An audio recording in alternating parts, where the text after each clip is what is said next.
नमस्कार एवरीवन, कैसे हैं आप सब लोग। आई होप आप लोग बहुत अच्छे होंगे और अपनी पढ़ाई बहुत अच्छे से कर रहे होंगे। मेरा नाम नेहा नागरानी है और मैं आप सभी का वेलकम करती हूँ वर्ल्ड ऑफ कॉमर्स क्लासेस में। तो किसी ने भी अभी तक अगर चैनल सब्सक्राइब नहीं किया है तो please subscribe this channel and do share the video, ताकि आप जैसे हर बच्चे तक इन वीडियोस का फुल बेनिफिट पहुंचे। ओके बच्चा लोग, अपनी अकाउंट्स क्लास को अब स्टार्ट करते हैं। अकाउंट्स में हमने पार्टनरशिप जो हमारा मेन हेड है उसके 3 चैप्टर्स कंप्लीट कर लिए हैं। कौन से? Partnership basics, admission and retirement. ये 3 चैप्टर हम बहुत अच्छे से कंप्लीट कर चुके हैं। आज हम पार्टनरशिप के हेड का लास्ट चैप्टर स्टार्ट कर रहे हैं, which is dissolution of partnership. ठीक है, इस कंसेप्ट को, डिसोल्यूशन ऑफ फर्म, इस कंसेप्ट को अच्छे से अब समझेंगे। आज की क्लास में हम इस चैप्टर के जितने कंसेप्ट्स हैं उन्हें समझेंगे एंड नेक्स्ट क्लास से हम इसके सम्स पर मूव कर जाएंगे। ठीक है, छोटा सा चैप्टर है, बहुत इजी सा चैप्टर है। इसे समझने के लिए सबसे पहले मैं आप लोगों के साथ एक एग्जांपल शेयर करूंगी। ठीक है, चलिए देखिए। एक क्या होता है जी, एक पार्क है। क्या है जी? पार्क। ठीक है, उस पार्क में 3 लड़कियां आती हैं। ठीक है, चीनी, मीनी, पिंकी। ये 3 लड़कियां आती हैं इस पार्क में, अलग अलग जगह से आ रही हैं और तीनों पार्क में मिल जाती है और पार्क में गेम खेलने लगती हैं। पार्क में खेलने लगती है तो इनकी कैसी फ्रेंडशिप हुई? पार्क फ्रेंडशिप, पार्क में फ्रेंडशिप। ठीक है, इनकी कहां तक फ्रेंडशिप है? सिर्फ पार्क में खेलती हैं, उसके बाद अपने अपने घर चली जाती हैं, बस। पिंकी, चीनी एंड मीनी ये आती है, पार्क में मिलती हैं, पार्क में गेम खेलती हैं, एक साथ बहुत सारे चीजों को खेलती हैं अपना अपना ग्रुप बनाकर, और उसके बाद अपने अपने घर चली जाती हैं। तो इनकी कैसी फ्रेंडशिप है? पार्क फ्रेंडशिप है ना। ठीक है, पार्क में फ्रेंडशिप। अब क्या हुआ जी? अब क्या हुआ, इन तीनों में से ये जो मीनी है उनके साथ इनकी नहीं बन रही। मतलब तीनों के तीनों पार्क में आई, लेकिन पिंकी और चीनी की मीनी के साथ नहीं बन रही। उनको मीनी के साथ खेलने में अच्छा नहीं लग रहा, तो अब क्या करें? एक और लड़की आती है, टीना। तो पिंकी और चीनी ने टीना से पूछा, क्या तुम हमारे साथ खेलोगी? टीना ने बोला, ठीक है, खेल लूंगी। अब ये तीनों मिलकर खेलती हैं। ठीक है, पहले कौन खेलती थी साथ में? पिंकी, चीनी और मीनी। कहाँ खेलती थी? पार्क में खेलती थी। ठीक है, अब कौन खेल रहा है?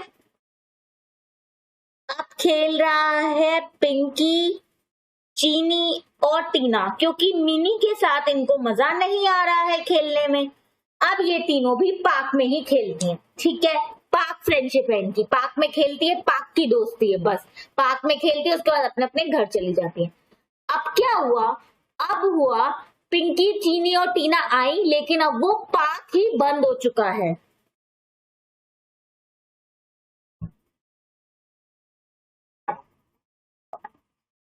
जो पार्क है वो ही बंद हो चुका है।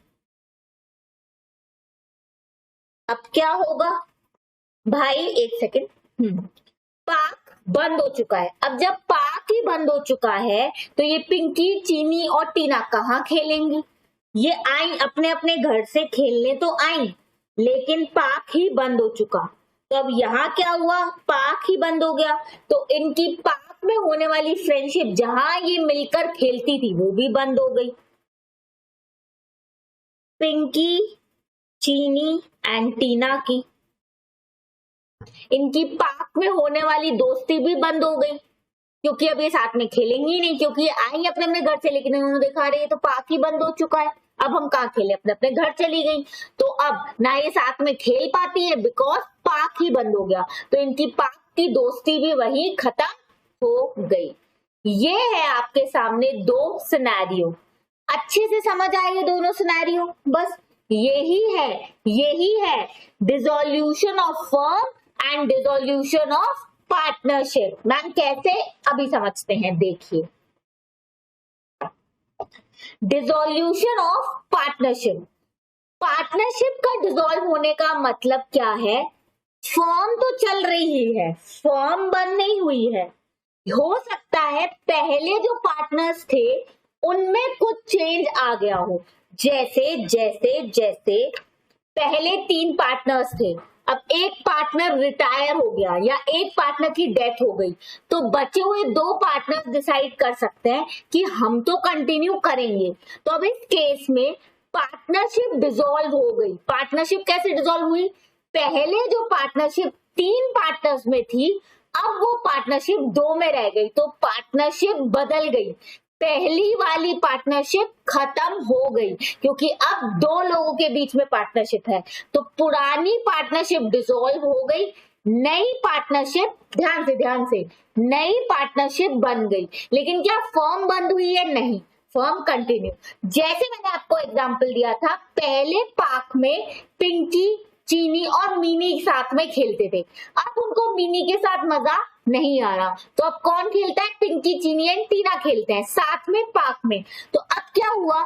पार्क की दोस्ती बदल गई। पार्क में जहां पहले पिंकी, चीनी और मीनी खेलते थे, अब उस जगह पे पिंकी, चीनी और टीना खेल रहे हैं। लेकिन क्या पार्क बंद हो गया? नहीं, पार्क तो है ना वैसे का वैसा। फ्रेंडशिप चेंज हो गई, फ्रेंडशिप चेंज हो गई। इसका मतलब है dissolution of partnership. Existing partnership, पहले जो पार्टनर्स थे उनमें चेंज आ गया है, नई पार्टनरशिप बन गई है, लेकिन फर्म वो की वो है, फर्म कंटिन्यू हो रही है। इसके बेस्ट एग्जाम्पल हो सकते हैं एडमिशन, रिटायरमेंट एंड डेथ, जो हम पढ़ चुके हैं कि अगर किसी एक पार्टनर का रिटायरमेंट हो जाता है, मतलब वो छोड़ के चला जाता है, या किसी एक पार्टनर की डेथ हो जाती है, तो बचे हुए पार्टनर ये डिसाइड कर सकते हैं कि नहीं नहीं हम तो कंटिन्यू करेंगे। तो उस केस में क्या होगा? जो एग्जिस्टिंग पार्टनरशिप है, पहले की पार्टनरशिप चेंज हो गई क्योंकि अब कोई एक पार्टनर छोड़ के जा रहा है ना, या उसकी डेथ हो रही है, बचे हुए पार्टनर्स के बीच में अब एग्रीमेंट होगा, तो एग्जिस्टिंग पार्टनरशिप डिसॉल्व हो गई और नई पार्टनरशिप बन गई। तो इस केस में क्या हुआ? पार्टनरशिप डिसॉल्व हो गई, नई पार्टनरशिप बन गई, लेकिन फर्म, पार्टनरशिप फर्म तो वही है, इसका मतलब फर्म कंटिन्यू हो रही है। ठीक है, ओके, चलो इतना क्लियर। ओके, अब एडमिशन, एडमिशन मतलब ऐसा हो सकता है ना कि पहले 3 लोग थे, अब चौथा, 4th पार्टनर और ऐड हुआ, उससे भी पार्टनरशिप डिसॉल्व हो गई। एग्जिस्टिंग जो पहले की पार्टनरशिप है वो तो खत्म हो गई ना, पहले जो पार्टनरशिप 3 लोगों में थी अब वो 4 लोगों में हो गई, लेकिन इससे फर्क क्या हुआ? हाँ, एग्जिस्टिंग पार्टनरशिप चेंज हो गई लेकिन फर्म बंद नहीं हुई है, फर्म डिसॉल्व नहीं हुई है, तो इसे कहते हैं dissolution of partnership. Clear? Next आता है dissolution of firm. Firm dissolve का मतलब है अब जो बिजनेस है आपका उसे ही बंद कर रहे हो, आप अपना बिजनेस ही बंद कर रहे हो। जो आपकी पार्टनरशिप है, उस पार्टनरशिप में जो आपकी फर्म थी जिसमें आप बिजनेस कर रहे थे, उस फर्म को ही आपने बंद कर दिया। अब जब भाई वो बिजनेस ही बंद हो गया तो पार्टनरशिप कैसे रहेगी? पार्टनरशिप ऑटोमेटिकली बंद हो गई। तो डिसोल्यूशन ऑफ फर्म में फर्म ही डिसॉल्व हो गई। अब आप बिजनेस ही बंद कर रहे हो, जब आप बिजनेस को ही बंद कर रहे हो तो पार्टनरशिप तो बचेगी ही नहीं, तो पार्टनरशिप ऑटोमेटिकली खत्म हो गई। इसमें क्या हुआ? डिसोल्यूशन हो गया पार्टनरशिप का among all partners. Important, retirement, death या एडमिशन के केस में क्या होता है? एग्जिस्टिंग पार्टनरशिप डिसॉल्व हो जाती है और नई पार्टनरशिप बन जाती है, लेकिन कुछ ऐसे पार्टनर्स होते हैं जो पुराने ही होते हैं। जैसे रिटायरमेंट डेथ के केस में क्या होता है? जो एग्जिस्टिंग पार्टनर्स हैं उसमें से कोई पार्टनर छोड़ के जाता है, उसकी डेथ हो जाती है, बाकी पार्टनर्स तो सेम है ना, पुराने वाले, वो ही कंटिन्यू करते हैं। तो इस केस में क्या हुआ? डिसोल्यूशन तो हुआ पार्टनरशिप का, लेकिन फर्म चली आ रही है। फर्म कैसे चली आ रही है? क्योंकि कुछ पुराने पार्टनर्स तो हैं, लेकिन डिसोल्यूशन ऑफ फर्म के केस में क्या होता है? सारे पार्टनर जितने भी पुराने हैं सब में अब बिजनेस ही खत्म हो गया, वो फर्म को ही बंद कर रहे हैं। जब वो फर्म बंद कर रहे हैं तो अब कोई भी पार्टनर कैसे कंटिन्यू करेगा जब फर्म ही बंद हो रही है? जहां वो बिजनेस करते हैं वो ही चीज बंद हो रही है, तो पार्टनर्स कंटिन्यू करेंगे कैसे? तो इस केस में सारे पार्टनर्स के बीच की पार्टनरशिप खत्म हो रही है। तो इस केस में डिसोल्यूशन हो रहा है पार्टनरशिप का अमंग ऑल दी पार्टनर्स। सारे पार्टनर्स के बीच का एग्रीमेंट अब खत्म हो रहा है। पुराना एग्रीमेंट खत्म होके नया एग्रीमेंट नहीं बन रहा है, सारे पार्टनर्स के बीच वाला एग्रीमेंट खत्म हो रहा है क्योंकि फर्म ही बंद हो रही है। जैसे मेरे एग्जाम्पल में अब ये जो दोस्ती है पिंकी, चीनी और टीना की, वो रहेगी नहीं क्योंकि पार्क ही बंद हो रहा है। वो पार्क में जाके खेलते थे, उनकी पार्क की गई फ्रेंडशिप है, पार्क में खेलते हैं बस, उतनी ही फ्रेंडशिप है। अब भाई जब पार्क ही बंद हो रहा है तो इनमें काय की फ्रेंडशिप रहेगी? तो पार्क ही क्योंकि बंद हो चुका है, जहां वो खेलते थे वो जगह ही बंद हो गई। जब वो जगह बंद है तो कोई खेलेंगे ही नहीं, तो इनकी जो दोस्ती थी पार्क वाली वो खत्म हो गई। इसे कहते हैं डिसोल्यूशन ऑफ फर्म। ठीक है, ओके। फर्म डिसोल्यूशन के केस में जहां आपकी फर्म ही बंद हो रही है, मतलब आपकी पार्टनरशिप फर्म जहां आप बिजनेस कर रहे हो वो ही बंद हो रही है, उस केस में कोई बिजनेस अब नहीं होगा क्योंकि आप बंद कर रहे हो उस बिजनेस को। बस कौन सा बिजनेस होगा? बंद करने से रिलेटेड, मतलब बिजनेस को अब आपको बंद करना है, उससे रिलेटेड जो भी आपको ट्रांजैक्शंस करने पड़ेंगे। मैम कैसे? जैसे आपकी बुक्स में असेट और लाइबिलिटीज दिख रहे होंगे ना, अब आपको बिजनेस को बंद करना है तो आप बोलोगे बेच दो आप सारे असेट, उससे जो पैसा आ रहा है उससे जिस जिस लोगों को पैसे देने हैं दैट इज लाइबिलिटी, उनका पेमेंट कर दो, खत्म। ये वाले ट्रांजैक्शंस तो आप करोगे ना, लेकिन अब बिजनेस के कोई ट्रांजैक्शंस आप नहीं करोगे क्योंकि आप अपनी फर्म को बंद कर रहे हो, अपनी फर्म आपने कर दी बंद। तो अब कोई नया ट्रांजैक्शन नहीं होगा, सिर्फ कौन से ट्रांजैक्शन होंगे? जो बिजनेस को बंद करने के लिए जरूरी है, बिजनेस को बंद करने के लिए जो जरूरी है, ये होता है dissolution of firm and dissolution of partnership. एक और एग्जांपल लेके इसे अच्छे से समझाती हूँ, ठीक है, सो दैट आपको और ज्यादा क्लैरिटी मिले।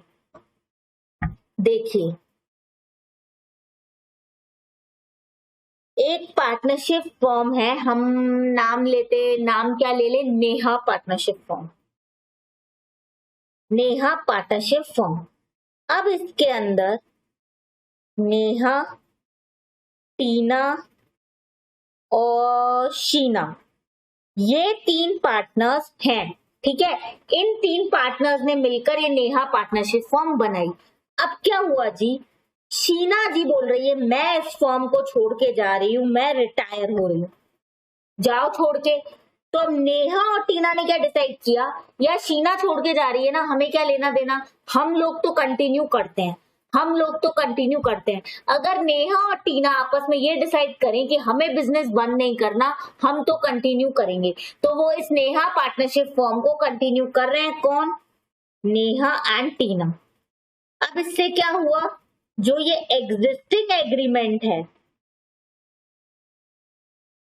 वो तो खत्म हो गया और ये नया एग्रीमेंट हो गया। क्यों जी?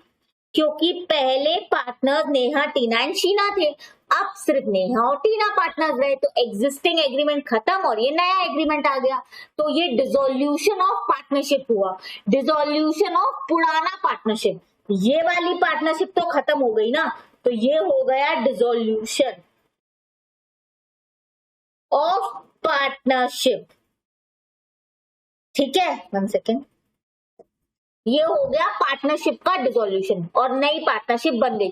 फर्म वही है, बिजनेस वही कंटिन्यू हो रहा है, और उस नई फर्म में, मतलब नई पार्टनरशिप में पुराने पार्टनर्स हैं, नेहा एंड टीना तो पुराने ही पार्टनर्स है ना, और फर्म भी कंटिन्यू हो रही है। सेम एग्जांपल अगर मैं लू, पार्टनरशिप फर्म नेहा पार्टनरशिप, जिसमें same Neha, Tina and Sheena partners है। अब क्या हुआ? ये फर्म को बहुत लॉस हो रहा है, ये लोग बिजनेस कर ही नहीं पा रहे, अब ये फर्म को ही बंद कर रहे हैं। तो अब क्या हुआ? जब फर्म ही बंद हो गई तो इनके बीच की पार्टनरशिप कहां से रहेगी? तो इस केस में डिसोल्यूशन हुआ पार्टनरशिप का भी और डिसोल्यूशन हुआ फर्म का भी। तो जब फर्म बंद होती है तो साथ में पार्टनरशिप तो बंद होगी ही होगी, मतलब पार्टनरशिप का डिसोल्यूशन तो होगा ही होगा। ये बताना मैं आप लोगों को चाह रही हूं, ठीक है। ये होता है डिसोल्यूशन ऑफ पार्टनरशिप और डिसोल्यूशन ऑफ फर्म में फर्क। पार्टनरशिप डिसॉल्व होने से जरूरी नहीं है फर्म बंद हो जाए, एक या दो पार्टनर्स के चेंज होने से, मतलब एक या दो पार्टनर रिटायर हो गए या उनकी डेथ हो गई या कोई नया पार्टनर आ गया, इससे पुरानी पार्टनरशिप बंद हो गई, अब नई पार्टनरशिप बन गई है, लेकिन उस नई पार्टनरशिप में पुराने कुछ पार्टनर्स तो है ही ना, इस वजह से फर्म तो चलेगी, तो इसलिए डिसोल्यूशन हो गया पुराने एग्रीमेंट का, नई पार्टनरशिप बन गई, और उस नई पार्टनरशिप में एक या दो पुराने पार्टनर्स का होना जरूरी है। अब इसे कहेंगे कि फर्म तो कंटिन्यू हो रही है, लेकिन अगर आप फर्म ही बंद कर दोगे तो पार्टनरशिप तो रहेगी ही नहीं, क्योंकि फर्म ही बंद हो गई, बिजनेस बंद हो गया, तो इनके बीच की पार्टनरशिप तो ऑटोमेटिकली खत्म हो गई। तो ये होता है डिसोल्यूशन ऑफ फर्म, जिसमें डिसोल्यूशन ऑफ पार्टनरशिप तो हो ही जाता है।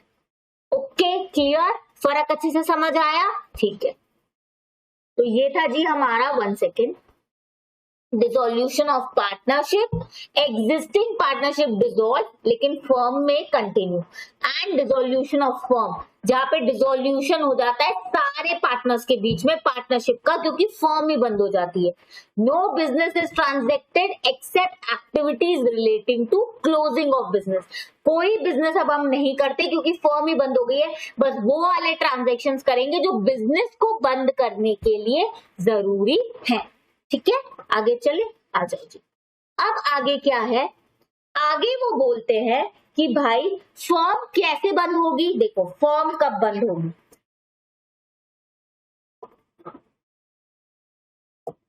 वॉलेंटरीली, मतलब पार्टनर्स आपस में डिसाइड कर सकते हैं कि मेरे को ये फर्म बंद करनी है। कौन सी केस हो सकते हैं, देखो मैं बताती हूँ। उन्होंने डिसाइड किया यार फर्म में बहुत लॉस हो रहा है यार, इस फर्म को बंद करो, तो फर्म बंद हो सकती है। या उन्होंने फर्म खोलते वक्त ये डिसाइड किया था कि हम तो सिर्फ 10 साल के लिए बिजनेस करने वाले हैं, तो 10 साल जैसे ही हो जाएंगे वो फर्म बंद कर देंगे। या उन्होंने ये डिसाइड किया था कि हम फर्म खोल रहे हैं क्योंकि हमें ये बिल्डिंग बनानी है, हम फर्म इसलिए खोल रहे हैं क्योंकि हम साथ में बिजनेस करेंगे, ये बिल्डिंग बनाएंगे और उन्हें बेचेंगे, बस। अब वो बिल्डिंग बन गई, खत्म, फर्म बंद, क्योंकि क्या हुआ, वेंचर कंप्लीट हो गया, जिस चीज के लिए आपने फर्म बनाई थी वो काम आपने कंप्लीट कर दिया। या अगर आपने फिक्स टर्म के लिए बनाई थी 10 साल के लिए, तो बस 10 साल हो गए तो फर्म बंद हो जाएगी। या फिर मैंने एक्स्ट्रा लिखा है ना, और रीजन हो सकते हैं कि लॉस, आपको बिजनेस में बहुत लॉस हो रहा है तो आप फर्म बंद ही करोगे ना।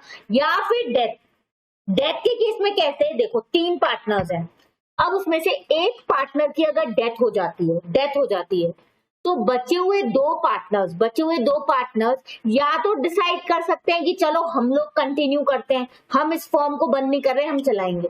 वो ये भी तो डिसाइड कर सकते हैं कि नहीं यार अब इसकी डेथ हो गई है, हमारा भी मन उठ गया है, हमें नहीं करना ये वाला बिजनेस, तो उस केस में फॉर्म बंद हो जाएगी। तो वो तो डिपेंड करता है कि पार्टनर्स क्या डिसाइड करते हैं। एक और एग्जाम्पल लेती हूँ, अगर 2 ही पार्टनर्स है, तो अगर सिर्फ 2 पार्टनर्स है और एक पार्टनर की डेथ हो गई, अब बेचारा एक पार्टनर क्या करेगा, फर्म बंद ही होगी, है ना। अगर 2 ही पार्टनर और एक पार्टनर की डेथ हो गई तो अब तो पार्टनरशिप ही नहीं रहेगी, क्योंकि एक पार्टनर से थोड़ी ना पार्टनरशिप हो सकती है, उस केस में भी फर्म बंद हो जाएगी। ठीक है, by court, dissolution by court भी हो सकता है। बाय कोर्ट मतलब जहां कंपलसरी हो गया, जहां कोर्ट आके बोलती है चलो अपनी फर्म को बंद करो। अब वो कब हो सकता है, अगर आप इलीगल बिजनेस कर रहे हो, गलत काम कर रहे हो आप, जो आपको अलाउड नहीं है, जैसे ड्रग्स का काम कर रहे हो, क्या अलाउड है, नहीं अलाउड है, इलीगल है, तो आपके बिजनेस को कोर्ट ही आके बंद करवा देगी। अब आपका बिजनेस बंद हो गया मतलब फर्म बंद हो गई, तो पार्टनरशिप भी खत्म, मतलब ये डिसोल्यूशन हो गया फर्म का। या all partners become insolvent, insolvent मतलब बर्बाद हो गए, लाइबिलिटी ज्यादा हो गई असेट से। इंसॉल्वेंट का मतलब होता है जहां पे लोगों को जो पैसा देना है वो ज्यादा देना है, और जो आपके असेट है जहां से पैसा आना है वो कम है, और जो पैसा चुकाना है that is liability is obligation to pay, asset is right to receive, तो जो मिलना है उससे ज्यादा तो चुकाना है। तब हम कहते हैं कि आप इंसॉल्वेंट हो गए, आपने दिवालिया दे दिया। तो जब सारे पार्टनर अगर इंसॉल्वेंट हो गए, इंस्टॉलमेंट के केस में क्या होता है, कॉन्ट्रैक्ट एक्ट के अकॉर्डिंग आप कोई भी कॉन्ट्रैक्ट एंटर नहीं कर सकते अगर आप इंसॉल्वेंट हो गए। अगर आप इंसॉल्वेंट हो गए हो, आपकी लाइबिलिटी असेट से ज्यादा हो गई है, तो उस केस में आप कोई भी कॉन्ट्रैक्ट एंटर नहीं कर सकते। अब अगर सारे पार्टनर इंसॉल्वेंट हो जाए, सारे ही पार्टनर इनसॉल्वेंट हो जाए, बर्बाद हो चुके हैं, तो वो कोई कॉन्ट्रैक्ट में एंटर कर ही नहीं सकते। जब वो कोई कॉन्ट्रैक्ट ही नहीं कर पाएंगे तो बिजनेस कहां से करेंगे? तो यहाँ पर कोर्ट इन्हें बंद करवाएगा, इनके बिजनेस को बंद करवाएगा। ये हो गया कंपलसरी डिसोल्यूशन। तो एक फर्म बंद हो सकती है अपनी मर्जी से, पार्टनर डिसाइड करें हमें नहीं करना अब बिजनेस, तो फर्म बंद हो सकती है। या फिर उन्होंने डिसाइड पहले ही किया था कि हम 10 साल के लिए बिजनेस खोल रहे हैं, 10 साल बाद बंद कर देंगे। या फिर उन्होंने किसी स्पेसिफिक प्रोजेक्ट के लिए करा था कि हम ये वाला प्रोजेक्ट करने के लिए आ रहे हैं, जैसे ये प्रोजेक्ट खत्म होगा हम अपना बिजनेस बंद कर देंगे। या फिर कोई भी रीजन की वजह से आपस में पार्टनर डिसाइड कर सकते हैं अब हमें नहीं करना बिजनेस, तो बिजनेस बंद कर सकते हैं। बिजनेस बंद करना मतलब फर्म को बंद करना, डिसोल्यूशन ऑफ फर्म। ये तो हो गया वॉलेंटरी, अपनी मर्जी से। लेकिन कभी कभी कोर्ट भी आके आपके बिजनेस को बंद करवा सकता है, दैट इज कंपलसरी। जहां कोर्ट आके आपके बिजनेस को बंद करवाएगा। जैसे कैसा? जैसे आप इलीगल बिजनेस कर रहे हो तो कोर्ट आके बोलेगा चलो अपना बिजनेस बंद करो, इलीगल बिजनेस थोड़ी ना करने देंगे। या फिर सारे पार्टनर्स इनसॉल्वेंट हो गए, इनसॉल्वेंट हो गए मतलब अब वो किसी भी कॉन्ट्रैक्ट में एंटर नहीं कर सकते। भाई जब कोई पार्टनर कॉन्ट्रैक्ट में एंटर कर ही नहीं पाएगा, कोई भी पार्टनर कॉन्ट्रैक्ट में एंटर कर ही नहीं पाएगा तो बिजनेस कैसे करोगे? तो बिजनेस ही बंद करना पड़ेगा, राइट? तो बिजनेस कोर्ट बंद करवा सकता है, ठीक है।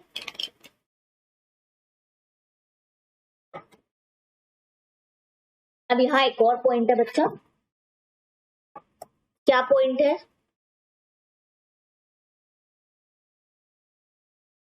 क्या पॉइंट है यहाँ पे? यहाँ पे ये पॉइंट है, मैंने लिखा है सारे पार्टनर इंसॉल्वेंट हो गए। मान लो 3 पार्टनर्स हैं जिसमें से 2 पार्टनर इंसॉल्वेंट हो गए, एक पार्टनर सॉल्वेंट ही है।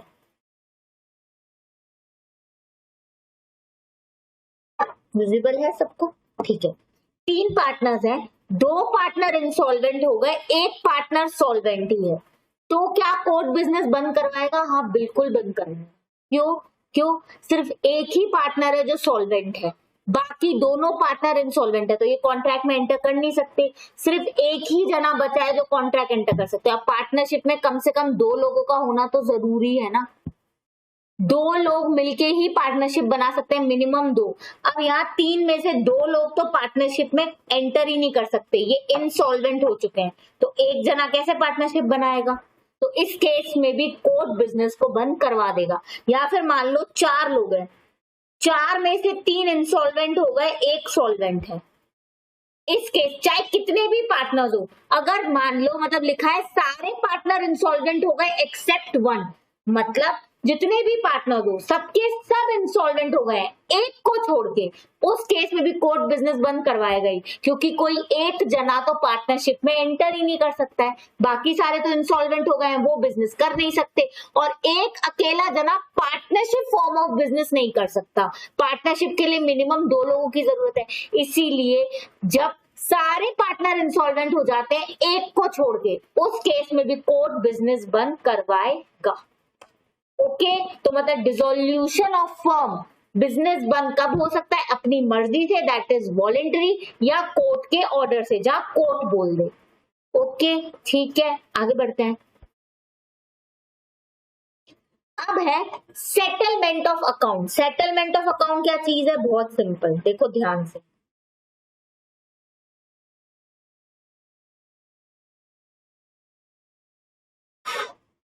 One second. Settlement of account मतलब अब हमें बिजनेस बंद करना है, हम क्या करेंगे? हम देखो क्या करेंगे, हम जितने भी अपने असेट है उसको बेच देंगे। फर्म के अंदर पार्टनरशिप फर्म के जो अकाउंट बन रहे हैं उस बिजनेस में हमें जितने भी असेट दिख रहे हैं सारे असेट बेच देंगे।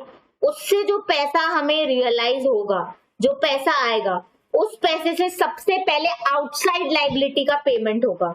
आउटसाइड लाइबिलिटी मतलब पार्टनर के अलावा जिन जिन को पैसे देने हैं। मैंने ऑलरेडी बताया था पार्टनर जो फर्म को पैसा देता है वो भी एक लाइबिलिटी होती है, कैपिटल नाम से दिखाते हो ना, क्योंकि पार्टनर और पार्टनरशिप फर्म अलग अलग है। तो ओनर जो बिजनेस को पैसा देते हैं वो भी एक लाइबिलिटी है, बट उसका नाम क्या होता है? कैपिटल, और वो ओनर से मिलती है।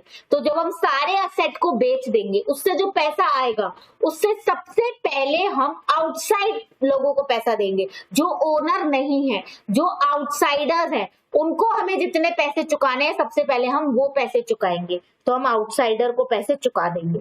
वो चुकाने के बाद जो हमारे पास पैसा बच जाएगा, उसमें अगर किसी पार्टनर ने हमें लोन दिया है, लोन, तो वो लोन का पैसा चुकाएंगे। उसके बाद भी अगर कुछ पैसा बच जाएगा तो वो सारे पार्टनर्स में बट जाएगा। इस तरीके से होता है अकाउंट का सेटलमेंट। मैंने क्या बोला, आप सारे असेट बेच दोगे, ठीक है। जैसे अपन इसको एक एग्जांपल से समझ लेते हैं।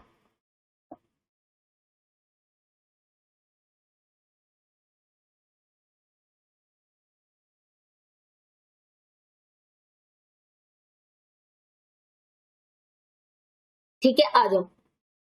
सारे असेट को बेच के, ये जो है ये पार्टनर्स कैपिटल है, ये पार्टनर्स लोन है, ये आउटसाइड लाइबिलिटी है। सारे असेट को बेच के मुझे 5 लाख रुपए मिले, ठीक है। सारे असेट को बेच के मुझे 5 लाख मिले। 5 लाख में से सबसे पहले मैं 3 लाख रुपए तो जो मुझे बाहर वालों को पैसे देने हैं, मतलब जो मेरे आउटसाइडर हैं, आउटसाइडर मतलब मेरी थर्ड पार्टी, ओनर को छोड़ के जितने भी लोग हैं, सबसे पहले मैं उनको पैसा दूंगी। मेरे पास 5 लाख आए एसेट को बेच के, मैंने सारा पैसा बाहर वालों को बांट दिया, उनको 3 लाख देने थे, 3 लाख बांट दिए। अब मेरे पास कितने बच गए, 2 लाख। अब उस 2 लाख में से पहले जो पार्टनर ने स्पेसिफिकली लोन दिया है, लोन, वो बांटूंगी। लोन कितने दिया है, 50,000 का, तो पहले 50,000 और बांट दिए। अब मेरे पास कितने पैसे बच गए, अब मेरे पास 1.5 लाख बच गए, 1,50,000। अब ये 1.5 लाख सारे पार्टनर्स में बटेंगे। अब ये पार्टनर्स को मिलेंगे। मैम कैसे मिलेंगे, ये प्रॉफिट तो है नहीं, ये प्रॉफिट तो है नहीं, तो कैपिटल रेशियो में बटेंगे, ठीक है। पर ये अभी आगे अपन सम्स में और करेंगे तो आपको और क्लैरिटी होगी। बस आप ये याद रखिए कि देखो, सबसे पहले एसेट को बेच के जितना भी पैसा आएगा, उसमें से आउटसाइड लायबिलिटी, जो पार्टनर्स को छोड़ के जितने भी लोग हैं उन्हें पैसा चुकाया जाएगा। फिर पार्टनर ने कोई लोन दिया है, पार्टनर ने पार्टनरशिप फर्म को कोई लोन दिया है, तो वो पैसा चुकाया जाएगा। उसके बाद अगर कोई पैसा बच जाएगा तो वो सारे पार्टनर्स को मिल जाएगा।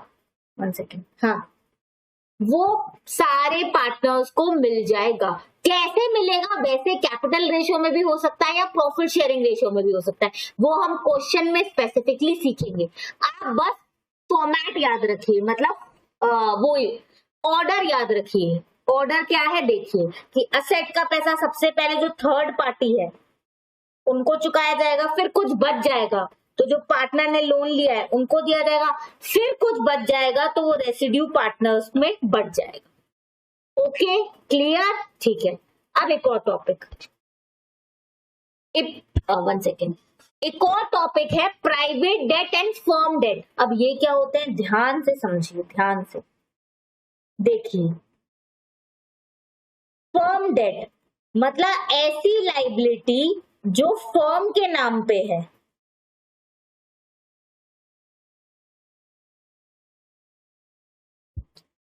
ऐसी लाइबिलिटी जो फर्म के नाम पे है। जैसे पार्टनर्स हैं, अब वो उन्होंने बिजनेस खोला, पार्टनरशिप फर्म खोली, अब वो बिजनेस कर रहे हैं, तो उस बिजनेस में असेट भी होंगे, लाइबिलिटी भी होगी, तो वो लाइबिलिटी जो फर्म के नाम पे है उसे क्या कहते हैं, फर्म डेट।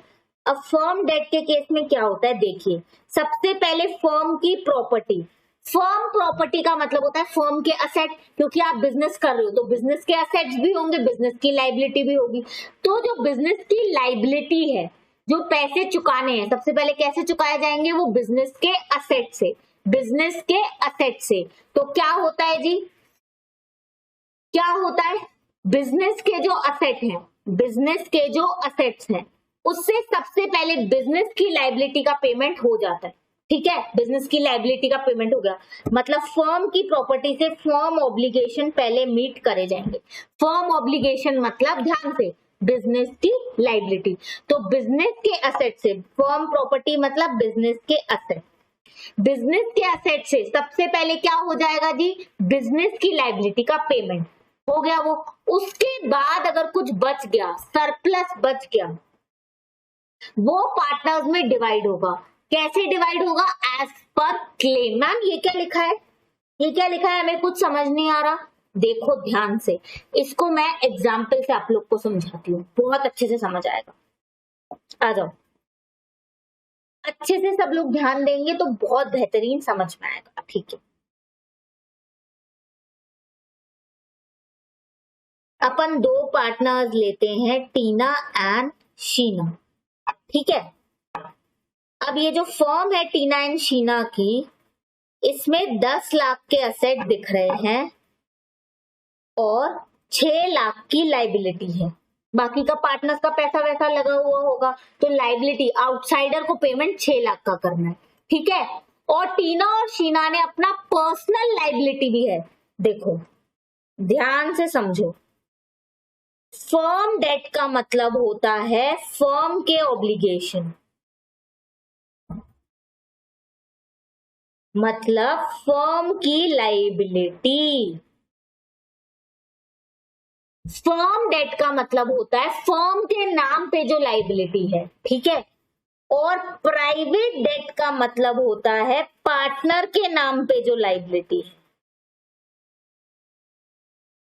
जैसे जो मैं बिजनेस कर रही हूं, उस बिजनेस के लिए मैंने बैंक से लोन लिया, अगर मैं बोल रही हूँ बैंक मुझे लोन दे दो, बैंक बोल रहा है किस लिए चाहिए, ये बिजनेस करने के लिए, ये हो गई फर्म लाइबिलिटी। ठीक है, लेकिन अगर टीना या शीना में से कोई पर्सनल लोन लेकर आता है, वो बोलता है मुझे घर बनवाना है, उसके लिए लोन ले लिया, या फिर शीना बोलती है मुझे कार लेनी है, उसके लिए लोन ले लिया, ये क्या हो गए इनके private date.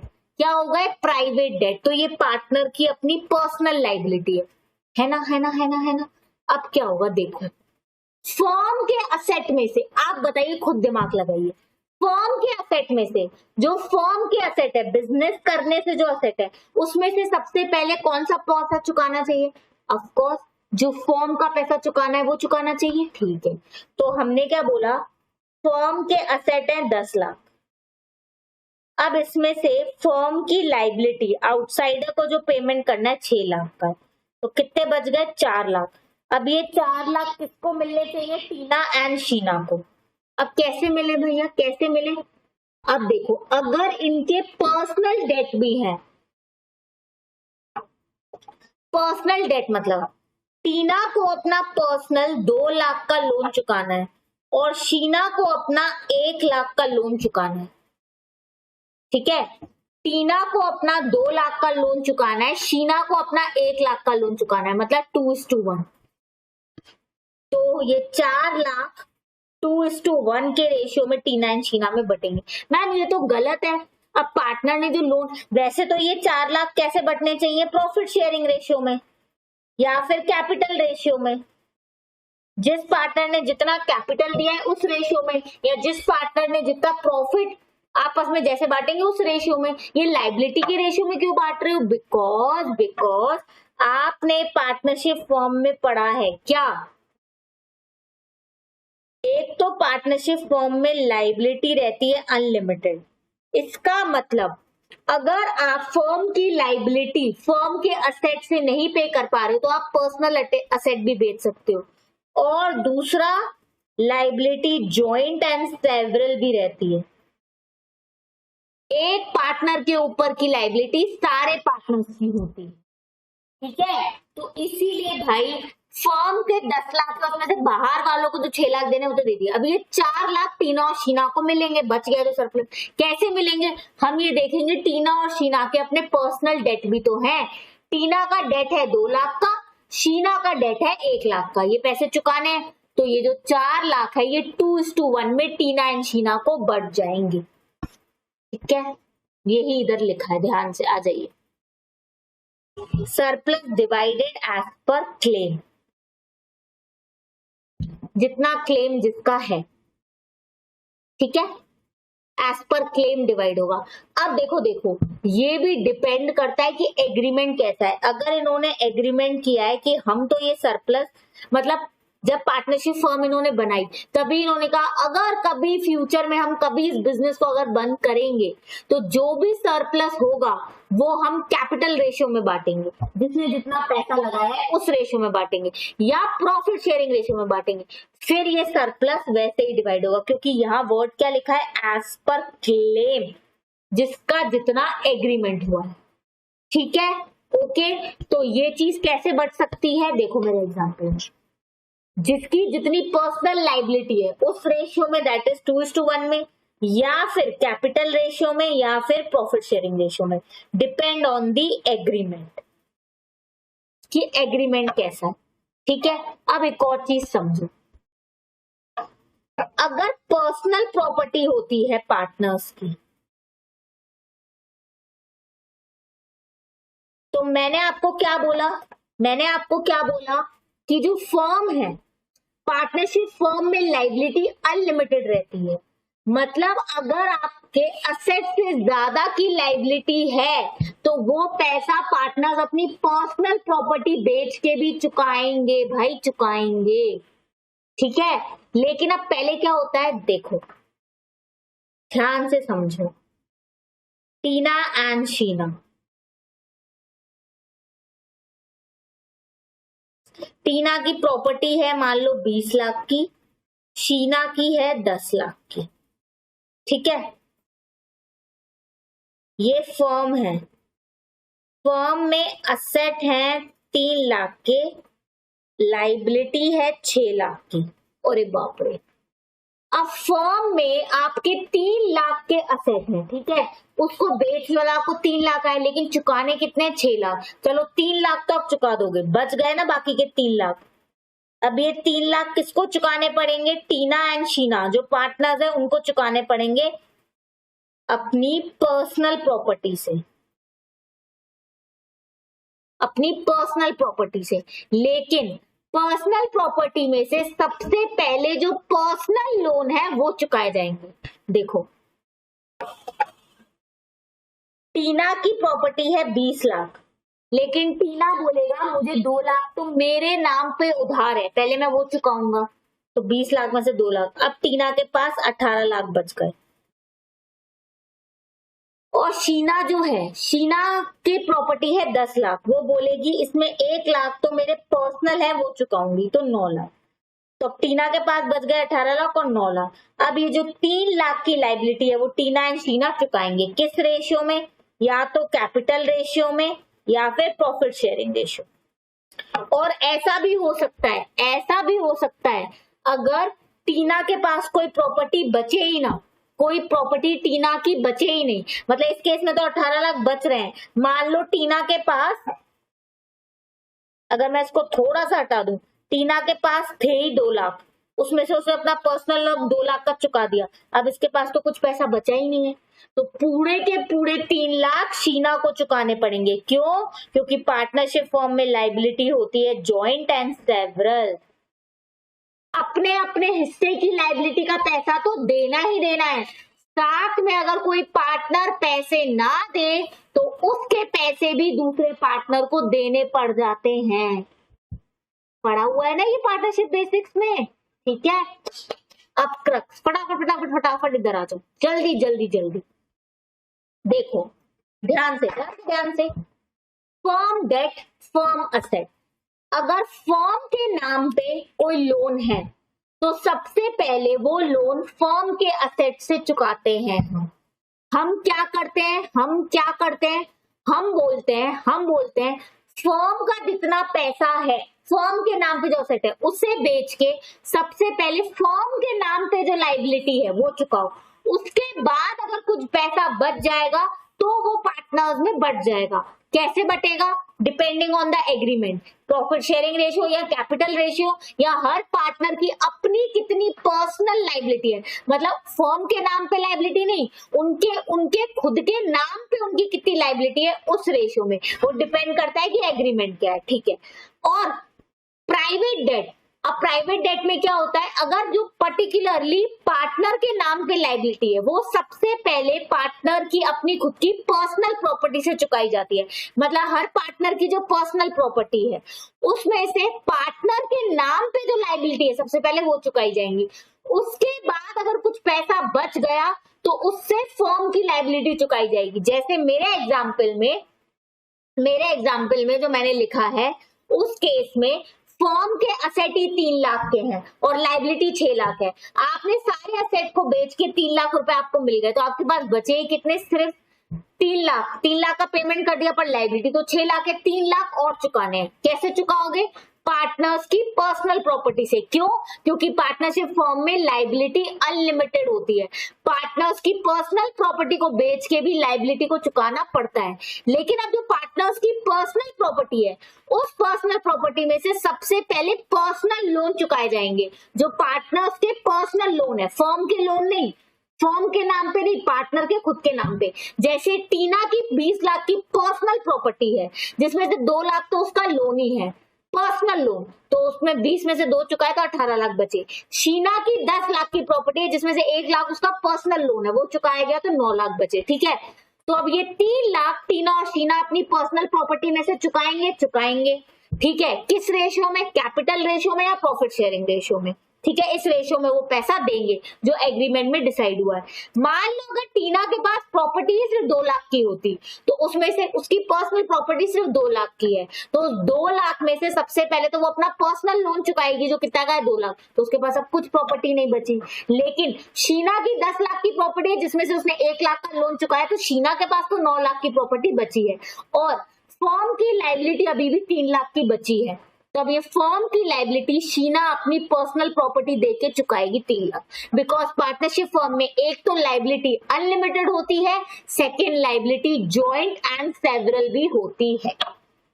Okay, last point, personal property के अंदर वाइफ और बच्चों की प्रॉपर्टी आ जाती है। मैम ऐसा क्यों किया है? वरना तो बहुत इजी हो जाएगा ना, सारे पार्टनर्स जो है ना प्रॉपर्टी अपने बच्चे और अपनी वाइफ के नाम कर देंगे, और जब पार्टनरशिप फर्म डूब गई, कोई पैसा बचा ही नहीं, ठीक है, मान लो पार्टनरशिप फर्म पूरी तरीके से डूब गई, अब बाहर वाले पैसे लेने आए, हम बोलेंगे पैसा है ही नहीं फर्म में, कहां से चुका है? ठीक है, तो बाहर वाले क्या बोलेंगे? अरे पार्टनर, आपकी पर्सनल प्रॉपर्टी बेच के भी पैसा छीन लेंगे। पार्टनर मन में सोचेगा, आओ मेरी कोई पर्सनल प्रॉपर्टी है ही नहीं, मैंने तो अपनी वाइफ और बच्चों के नाम कर दिए, मेरे नाम कोई प्रॉपर्टी दिखेगी ही नहीं, कहां से ले जाओगे पैसा? अब बेचारे बाहर वाले तो रोएंगे ना, वो बोलेंगे हम तो बर्बाद हो गए। इसीलिए बोला ना ना ना ना ना, अपने वाइफ और बच्चों के नाम जो प्रॉपर्टी करोगे ना, वो भी पर्सनल प्रॉपर्टी है। मतलब अगर आपकी फर्म डूब गई, बिजनेस डूब गया, अब बाहर वाले पैसे लेने आए, आपकी फर्म में इतना पैसा है ही नहीं, तो बाहर वाले आएंगे, पार्टनर तुम्हारी पर्सनल प्रॉपर्टी भी बेच सकते हैं हम, चलो हमें पैसे दो। पार्टनर बोलेगा मेरे पास है ही नहीं प्रॉपर्टी, मेरे बच्चों की और मेरी बीवी के नाम है, वो प्रॉपर्टी को भी पर्सनल प्रॉपर्टी माना जाता है। पार्टनरशिप एक्ट नहीं पढ़ा था तुमने?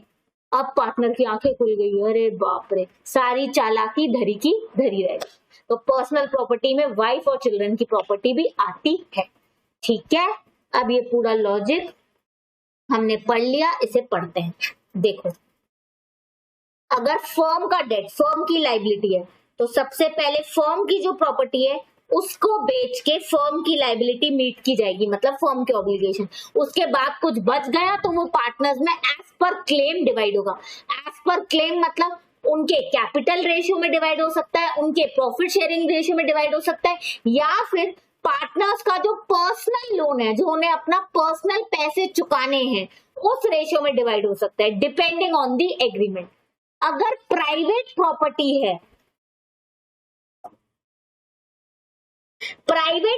है, तो उससे सबसे पहले प्राइवेट डेट्स मीट होंगे। प्राइवेट प्रॉपर्टी से सबसे पहले पार्टनर के अपने पर्सनल लोन, पर्सनल लाइबिलिटी का पैसा चुकाया जाएगा। उसके बाद कुछ पैसा बच गया तो उससे फर्म का पैसा चुकाया जाएगा। अगर फर्म के असेट सफिशिएंट नहीं है तो फर्म में जितने असेट हैं वो फर्म के ऑब्लिगेशन, फर्म की लाइबिलिटी को मीट करने के लिए पूरे नहीं है। जैसे मैंने एग्जांपल बताया, असेट 3 लाख के लिए लाइबिलिटी 6 लाख की है, तो 3 लाख बच गए ना, तो अब वो क्या होगा? प्राइवेट प्रॉपर्टी में से चुकाया जाएगा। लेकिन कब? सबसे पहले प्राइवेट प्रॉपर्टी में से अगर आपके पर्सनल लोन्स है, पर्सनल लाइबिलिटी, पार्टनर के नाम की जो लाइबिलिटी है, सबसे पहले उसे चुकाया जाएगा। उसके बाद फर्म की लाइबिलिटी को चुकाया जाएगा प्राइवेट प्रॉपर्टी में से। और पर्सनल प्रॉपर्टी के अंदर वाइफ और चिल्ड्रन की प्रॉपर्टी आती है। ठीक है, तो सीक्वेंस क्या है? सीक्वेंस कुछ नहीं है। अगर फर्म की लाइबिलिटी है तो सबसे पहले फर्म के असेट से चुकाई जाएगी। उसके बाद अगर कुछ सरप्लस बच गया तो वो सरप्लस पार्टनर्स में बढ़ जाएगा, या तो उनके प्रॉफिट शेयरिंग रेशियो में, या तो उनके कैपिटल रेशियो में, या फिर जो उनका पर्सनल डेट है, जो पार्टनर्स को अपना पर्सनल पैसे चुकाने, उनके नाम के पे जो पैसे चुकाने हैं, जितने जितने जिसको चुकाने हैं जिस पार्टनर को, उस रेशियो में, मतलब पर्सनल डेट के रेशियो में बढ़ जाएगा। अब ये डिपेंड करता है कि आपने एग्रीमेंट कैसा किया है। ठीक है, अगर पर्सनल डेट है, मतलब हर पार्टनर का अपना खुद का डेट है, तो वो सबसे पहले पर्सनल प्रॉपर्टी से चुकाया जाएगा।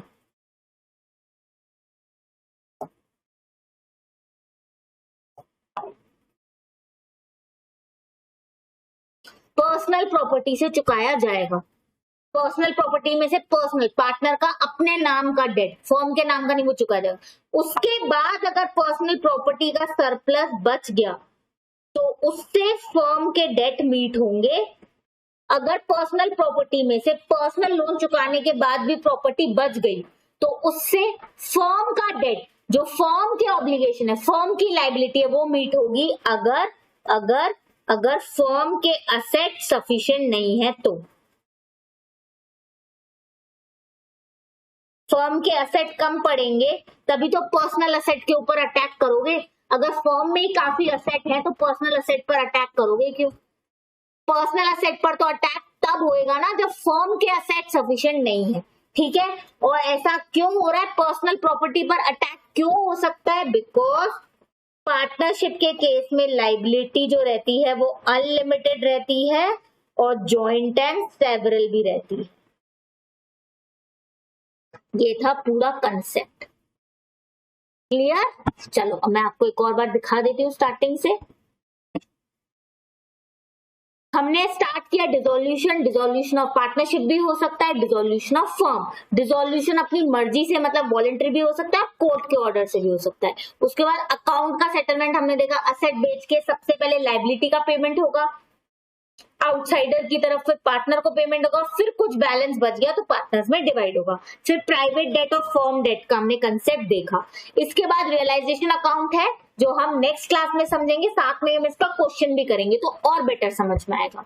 ठीक है, ये मैंने आपको पूरा लॉजिक समझाया कि फर्म का ऑब्लिगेशन से सबसे पहले फर्म का ऑब्लिगेशन फर्म के असेट से मीट होगा, उसके बाद कुछ पैसा बच गया तो वो पार्टनर्स में डिवाइड होगा, प्रॉफिट शेयरिंग रेशियो में या कैपिटल रेशियो में, या फिर हर पार्टनर का जितना पर्सनल लोन है उस रेशियो में, पर्सनल उनके नाम पे अगर डेट है तो उस रेशियो में, डिपेंड ऑन दी एग्रीमेंट। अगर पर्सनल डेट है, पार्टनर को पर्सनल लोन चुकाना है तो वो सबसे पहले उनकी पर्सनल प्रॉपर्टी से चुकाया जाएगा। किससे चुकाया जाएगा? उनकी पर्सनल प्रॉपर्टी से। फिर अगर उनकी पर्सनल प्रॉपर्टी बच गई तो उससे फर्म का डेट, फर्म की ऑब्लिगेशन मीट होगी। फर्म मतलब पार्टनरशिप फर्म की। अगर फर्म के एसेट सफिशिएंट नहीं है तो, फर्म के एसेट पूरे नहीं पड़ रहे तभी तो पर्सनल प्रॉपर्टी को बेचोगे। कब? क्योंकि बिकॉज लाइबिलिटी पार्टनरशिप फर्म में अनलिमिटेड रहती है, मतलब पर्सनल प्रॉपर्टी भी बेची जा सकती है और जॉइंट एंड सेवरल भी रहती है। अगर कोई एक पार्टनर पैसे नहीं दे रहा तो उसके पैसे दूसरे पार्टनर्स को देने पड़ेंगे, क्योंकि लायबिलिटी जॉइंट एंड सेवरल भी रहती है और अनलिमिटेड भी रहती है। ठीक है, फर्म के एसेट सफिशिएंट नहीं है तो पर्सनल प्रॉपर्टी पर, और पर्सनल प्रॉपर्टी में वाइफ एंड चिल्ड्रन की प्रॉपर्टी आती है।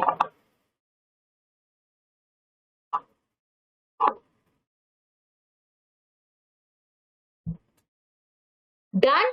क्लियर बच्चा लोग? समझ में आ गया? ये डिपेंड करता है एज पर एग्रीमेंट।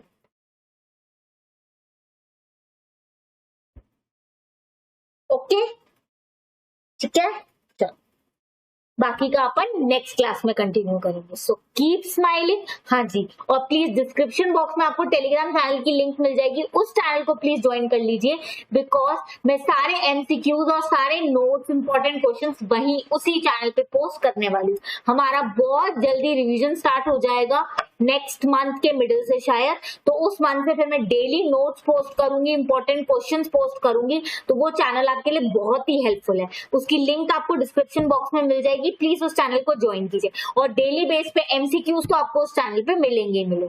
ओके, चलो, thank you so much, bye bye.